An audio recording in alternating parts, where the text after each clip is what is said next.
বার্তা এক নজর, সবার খবর সমান নজর।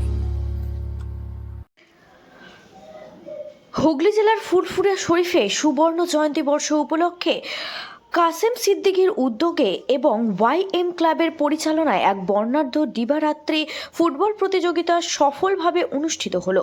এই ক্রীড়া অনুষ্ঠানে উপস্থিত ছিলেন প্রতিযোগীকে গৌরববন্দিত করেন সপ্তগ্রাম বিধানসভার বিধায়ক তপন দাশগুপ্ত, রাজ্য তৃণমূল কংগ্রেস কমিটির সাধারণ সম্পাদক কাসেম সিদ্দিকী মহাশয় সহ অন্যান্য বিশিষ্ট ব্যক্তিবর্গ।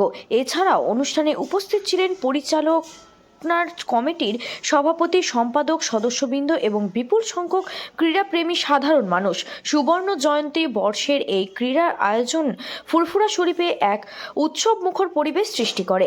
খেলাধুলার মাধ্যমে যুব সমাজকে সুস্থ ও ঐক্যবদ্ধ রাখার এই উদ্যোগ সত্যিই প্রশংসনীয়। ওয়াইএম ক্লাবের এই সুন্দর আয়োজনের জন্য আন্তরিক অভিনন্দন ও শুভেচ্ছা।